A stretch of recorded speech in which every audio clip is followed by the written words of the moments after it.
Well, we tested the car this morning, and we've had big problems with the engine management system. The car has a 20-valve engine, and it seems to be incompatible with the 10-valve wiring loom, and we've worked at it, well, mechanics and engine guys worked at it for 4 or 5 hours, and we just can't get the thing to go properly.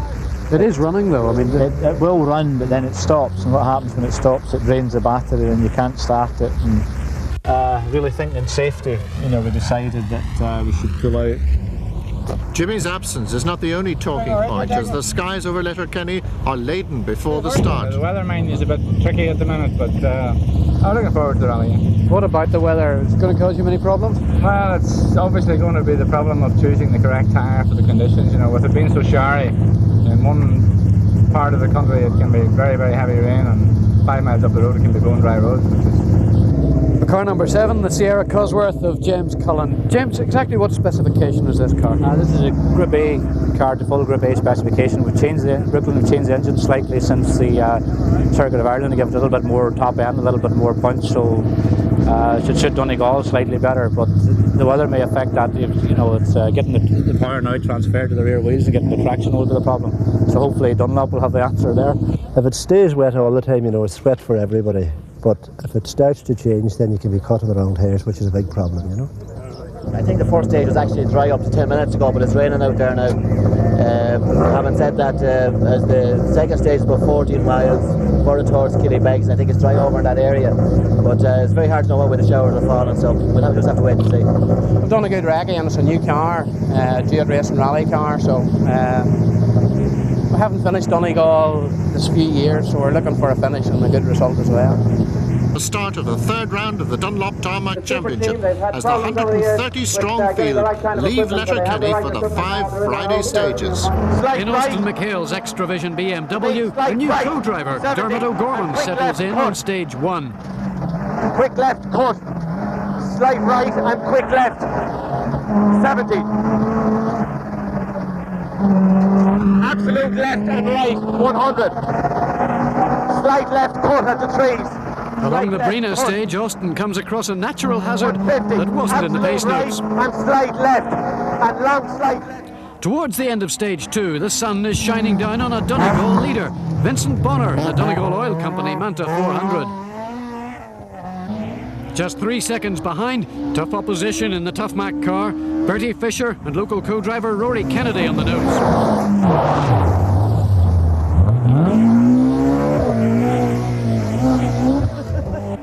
The sensational new boy, Andrew Nesbitt, in the Philip White Tyres Manta 400. Third after stage 1. But listen, the Manta has died. Yellow flags warn early Group N leader Bob Fowden of the hazard around the corner, where Nesbitt's car was stationary. Those loose stones in the last corner have dislodged the oil pump belt, and 2 valuable minutes are lost by the Armagh driver. And pass left at the house. Left. As Austin and Dermot get to know and trust each other, we scream down towards our junction. Nesbitt's problem promotes the Dunlop Championship leader to third. And 200, turn fast. Turn fast, square right, brake early, loose. Caution, brake early, loose.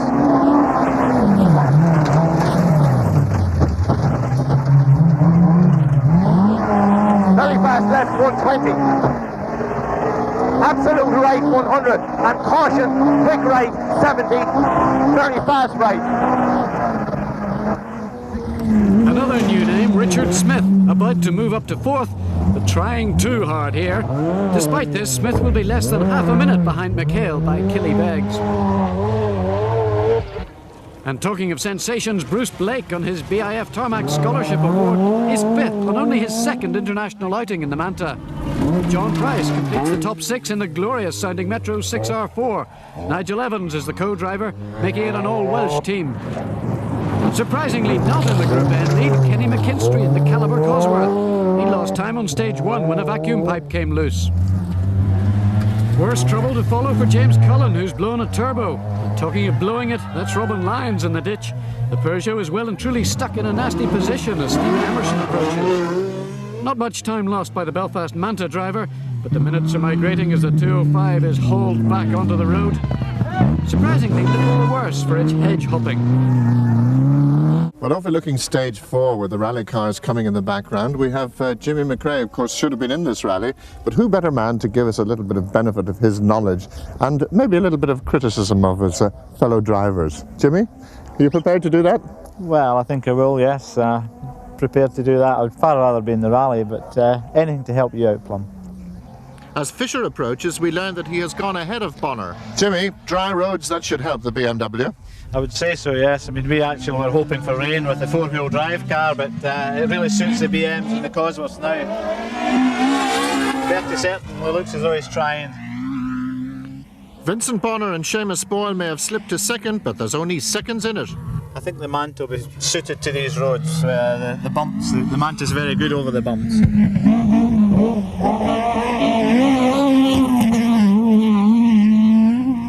Now here's Austin. He's been looking very quick all day. He's certainly trying there. He's leaving his braking a bit late, but he's trying very hard.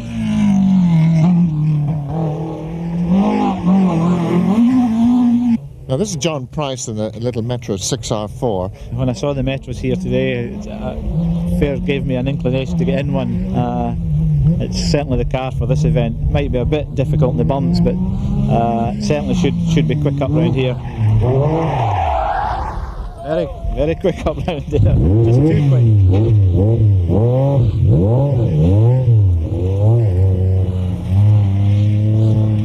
Well, now John Price is in big trouble as he's breaking one of the golden rules of rallying. He's travelling in the opposite direction of the stage. Richard Smith is next on the scene.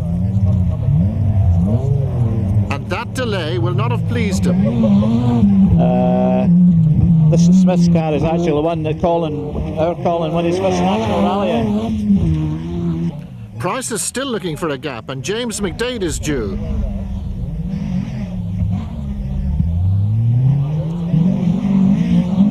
I thought I'd seen everything in rallying until I saw that. Well, it's a big problem actually running 30-second intervals, because the car behind comes up very, very quick if you have a problem like what John Price had there. Now this is young Andrew Nesbitt, who's just won his first national rally round. He's a fellow we hold a lot of hope for. Well, he certainly seems to be very neat and tidy up to now. Yeah, very impressive, very neat, tidy.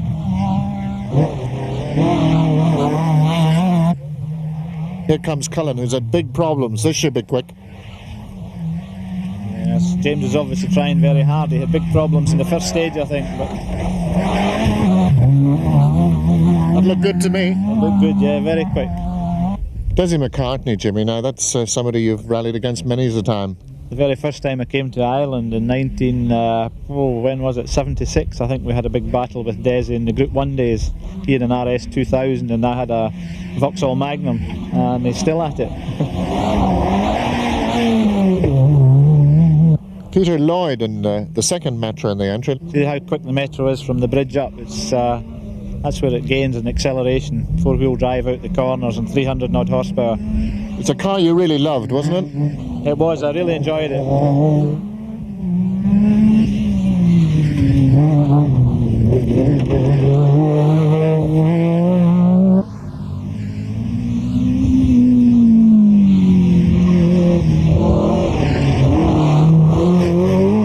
Jimmy, have you enjoyed your vantage point up here? It's very good actually. It's one of the best vantage points I've had in rallying. It's been very interesting. If you had to pick out one person of all that you saw, who would it be? No, that's not very nice. I think probably James Cullen was trying harder than anybody else. Probably because he's lost time and he's really pushing hard now. With Jimmy McRae's masterclass over, we turn our attention to another famous rallying name, Clark. For Matthew Clark is the son of the great Roger Clark. He's in the top 10. Sligo men, Dominic and Stephen McLaughlin, in their usual push-on style in the Sunbeam TI. Cathal Rogers has surprised the Donegal Motor Club seeding committee. From his number 51 start, he has climbed to 16th overall.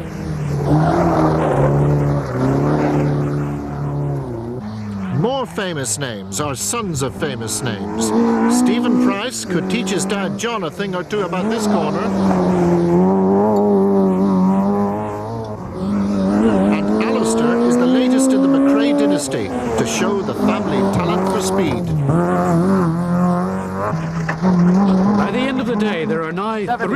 contenders for the Shell Gemini International, and only 13 seconds separate all three. Bonner is back in the lead with 1 second on Fisher, and our camera car a mere 12 seconds behind the other BMW.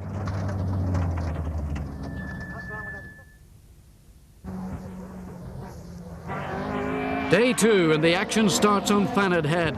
Vincent Bonner, maybe in an 8-year-old design, is not shaking his confidence. Fanad has been Fisher's bogey stage on 2 occasions in the past. Maybe not the place to close the 1 second gap. McHale has no such inhibitions, and he starts the rally's big day in fine style. Climb aboard as we set joint fastest time on one of Donegal's great stages. 70. Quick left, 120, and turn easy, square left. 120. Very fast right, 100. Very fast right, tightens. Repeat, tightens, and fast left. Easy right and left, straight crest. Quick left, and crest, quick left. 70.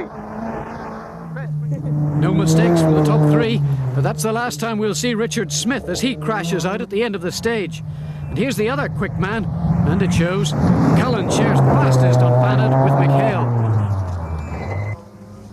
Pat Kirk, the giant killer, the 1600 Nova is 14th overall.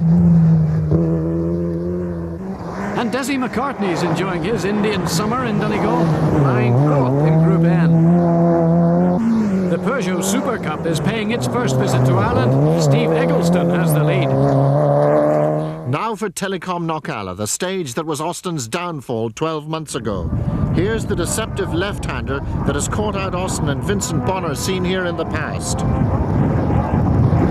Bonner taking it slightly easy then, and with that obstacle behind him, he and Seamus Boyle can get on with defending their slender 4-second lead.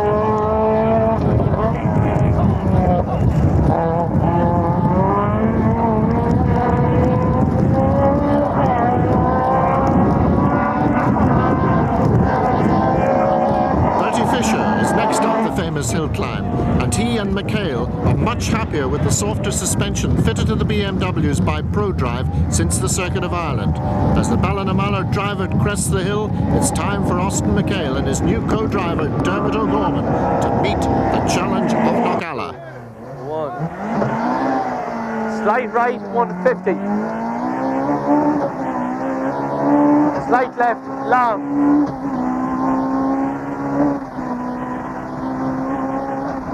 Straight crest and slight right, 250.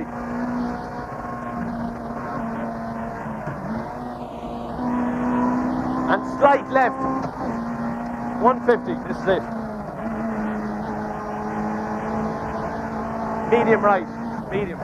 You can hear the relief in Dermot's voice as they get through that notorious left-hander. The rest of the climb is relatively straightforward, but once over the top, it's a different story. The descent contains 120-mile-an-hour straights and drops towards Loch Swilly that are definitely to be avoided. Quick left. And quick right, cut. And quick left over crest, cut, long, 70. Absolute right, 100. Downhill, slide right and quick right, tightens second half. Repeat, tightens the second half. 100. Quick right and absolute crest, 130. Slide right, 150. Crest, 60, very fast left. Watch this one. Absolute right. Absolute straight crest, keep middle, 150. Dip. Easy right, 200. Absolute right over crest and slight right. That other great Donegal Manta driver, James McRae, is fourth, just 2 minutes behind the top three. But he has problems as Cullen is closing rapidly, and James sets up a sensational time, 11 seconds quicker than anyone, to take the Telecom prize. No prizes, however, for Jimmy McRae and Stanley Millard. The Nissan 240 can hardly make it over the mountain, and Jackie Harris has already made up 30 seconds. Seamus Murphy and Hugh Donnelly get a little crossed up here as they head towards a class win in their little Nova. But Seamus Hegarty is heading towards Knockalla Mountain. Amazingly, he will continue. Back at Milford, the leader arrives, and the bulletins tell us that things are very close. Well, Vincent, that 1 second overnight lead, is it still there? Yeah, there's a few more onto it. I think we're about 5 now up, you know, but it's very tight. You know, we've maybe won 2 stages and the boys have maybe won 1 stage. And, you know, it's tight the whole way through, you know. You were kind of looking forward to today, though, weren't you? You said this would suit the Manta. Well, you know, I thought it would have suited it better than yesterday, but obviously everybody else, you know, is on the wick. The wick's turned up today, so, you know, we're living with them and we're happy enough to be living with them, you know. Just swapping seconds out there this morning between it's about 4 or 5 cars, really, you know. So it's pretty hectic. So, what were your good stages, what were your bad ones? Well, on Fannin Head, we were slightly misled at the end of the stage. There were 2 advanced finish boards. Normally there's only 1 advanced finish board on the actual finish board, and fortunately I slowed after the second advanced finish board and had to sort of start up again. We lost a few seconds there. We were fastest on the first one, and I think the second one off the 3. I don't know what James Cullen is doing, but I think then Vincent's after getting 2 seconds back off us at the last one. So after the first 3, I think there's 2 seconds between Bertie and ourselves, and Vincent is something about 8 seconds. Oh, yesterday was just so disappointing. That I felt so down and so sick after we won the first stage and dropped all the time. So we decided to go out this morning just and try and prove a point, really. You have been proving a point. Yeah, it's been a good morning, and the car is really good now, and we're starting to get the hang of it, and I feel happy with it, especially after the few problems we had in the circuit. I think I've got part of the confidence back again now, and some very good times, so it just keeps us on the boil, and things keep us on the hump now come the Ulster, I think. Today is going reasonably well. There's no point in chasing the front 3 or 4 men today because we lost 2 minutes to them yesterday, so there's no point making the commitment to try and catch them. There's 2 or 3 people in front of us this morning. We've managed to pull 2 places back so far, and we've 1 or 2 places to try and get this evening. So where are you now, and where can you hope to get to? We're lying 5th at the moment. James Cullen is catching us very quickly though, but we let him do his own thing. As the Group A boys refettle for the next loop of stages, the Group N leaders discuss the last. Big stress on Knockalla. I mean, I come out over them, and even now I don't know whether my notes are right for it or not, because you know I have OK written on the note, but you're coming sort of 120, 130 mile an hour at it, and you still don't know whether your notes are right for it or not. It totally changes. Yeah. Well, I think it's just a question of actually doing it.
Bertie Fisher and rival Vincent Bonner are worried men in service. Well, apparently there's a spectator problem on Carnhill. Yeah. Now, that's only what we've been told at the end of the stage. But we were coming up to a flat crest, probably what, 80, 90 mile an hour. It could have been 100 mile an hour, hardest you can go. There were people all over the place waving hands, right? And the sweeper car was parked very tight on the left hand side of the road. Now I immediately thought, this guy, they're all slowing us down because the sweeper car has went off the road or pulled off the road or whatever. And I'm sure we went a mile past the point, and it suddenly dawned on me there must be a spectator problem. So we backed off sort of for the rest of the junctions. But with Vincent not having stopped, you know, you never know. Like we've all stopped on stages before and found our stage not cancelled or something like that. So. But the place that they tried to stop the cars was crazy. You know, they could have, all they had to do was walk 100 yards down the road, or even go up 100 yards up the road. You know, he could have stopped us quite easily then. So the dispute is that they don't know if the stage is cancelled or not, is that it? It is cancelled. Well, we don't know whether we're excluded or not, that's the one. Why would you be excluded? Because we didn't stop at a stop board. You know, that's logic of it, you know. We don't know. We now see this incident, which could have changed the result of the rally, from inside Austin McHale's car. Dermot O'Gorman, like Fisher and Bonner, was also confused, but not Quick Austin. left, an absolute press, an absolute right, cut, 200. Go on, go on, go on. Go on. Stop. Right. Stop the car, so stop the car. That woman will not let the rally go ahead. Huh? She'll not let the rally go ahead. No, it's stop the stage. He's after stopping the stage. When we were halfway through the stage, there was one of the sweeper cars right on the stage with a stop sign, and we stopped because we didn't know if it was an accident or what was after happening. But I don't know if it was out for Bertie and Vincent. I'm sure, you know, their experience, if there was a stop sign out, they would have stopped. Well, they're very confused about it. Both of them went through the stop sign, and first of all, they thought that it was in a very dangerous place. I cannot comment on where it was when they were going through, if it was there, but when we came through, the marshal was standing in the middle of the stage with the stop sign out, and we obviously, when there's a stop sign, we just stopped. You have no confusion whatsoever? No, well, where he was standing when we came through, there's no confusion, but that's not to say that he was standing in the same place when Bertie and Vincent went through. Fortunately, there were no recriminations from the organisers, who already had enough problems with cancelled stages during the day, so the race continued to Letterkenny. Austin desperately trying to close a 4-second gap, but with Vincent a mere 4 seconds adrift of the second BMW, only 8 seconds separated the first three for Saturday's grand finale. Keep left, an absolute dip. 6 stages to decide the result between 3 people. It's the closest Donegal Rally ever. For the experience like Austin McHale, the closeness of the competition, and now the atrocious conditions mean pushing it right over the limit if he wants to win the rally that has only brought him bad luck in the past. And very fast left and fast right, 120. Fast right, 120.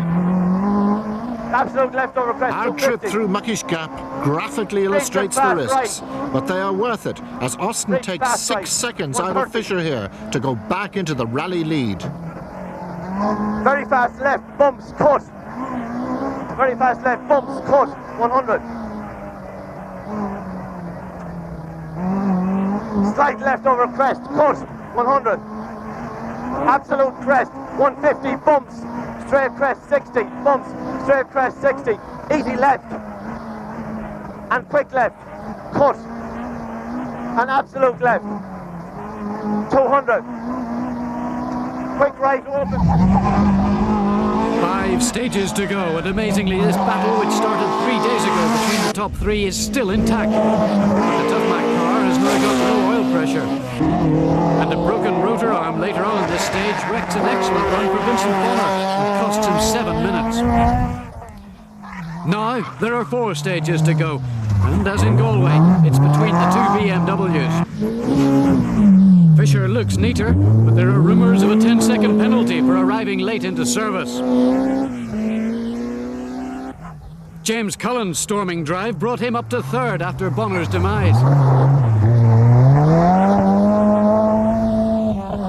And Kenny McKinstry is in a calibre of his own in Crubell. The final stage is normally a dawdle, but not so this year in Donegal.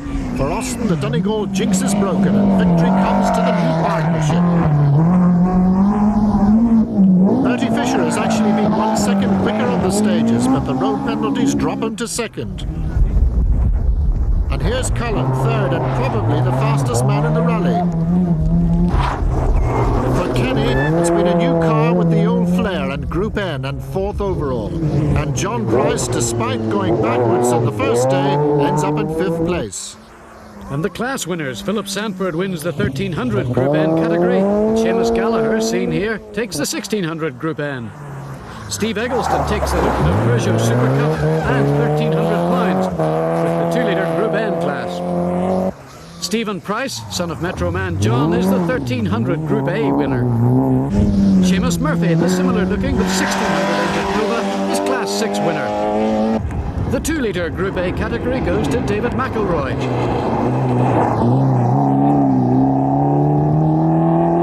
In the modified 1350s, it's Alistair McRae, son of Jimmy. Dominic McLaughlin wins the 1650 modified section, and Cathal Rogers is the winner of the 2-litre modified cars and also the Spirit of the Rally Award for helping another competitor. James McClintock revives many memories, taking Class 13 in the Mini Cooper S. Robbie Peoples is the Class 14 winner, while Hugh Gallagher's more powerful Escort wins Class 15. And finally, Drexel Gillespie's well-driven Lotus Cortina takes the new historic section. The final few yards of the 1990 Shell Gemini Donegal International Rally, and for the second time in this year's Dunlop Tarmac Series, our camera car has won. After many years of trying, Austin McHale has won the rally that he came within 1 second of winning in the past. And for Dermot O'Gorman, it's a remarkable debut in the BMW. The new partnership has brought a new experience for Austin in Donegal. We're very happy to have won the event this year. Things have gone very good for us over the weekend, and it was tight between ourselves and Bertie and Vincent right up to the second last stage, and you know, after having 3 seconds in the event and being beaten by 1 second, you know, this year it has really all came together, and we're very happy to have won it. Dermot, of course, your first job, you might say, with Austin McHale, you've obviously thoroughly enjoyed it. Yes, it was a bit nerve-wracking today. Some of the bumps over Muckish were a little bit strenuous, both on the car and me. You had one particularly bad bump, I believe. We had, when I looked up, all I saw was the road in front of me, and I thought we were going to land on our nose, but we got away with it. We're here anyhow. And you're the winners. We're the winners, yeah. The sportsmanship of Bertie Fisher, beaten only by the regulations, has been outstanding, but the real hard luck story goes to Vincent Bonner. We broke the rotor arm, and it took us maybe 2 or 3 minutes to discover what was wrong. There must have been 200 or 300 people at the junction, and we sent somebody down the road to get a rotor arm because it's the same as an ordinary car, and he came back with the wrong one. McHale and O'Gorman don the Dunlop Tarmac leader's hat, now with a 20-point advantage over Fisher. James Cullen moves up to third equal. In Group N, McKinstry is now 10 points clear of Bob Fowden.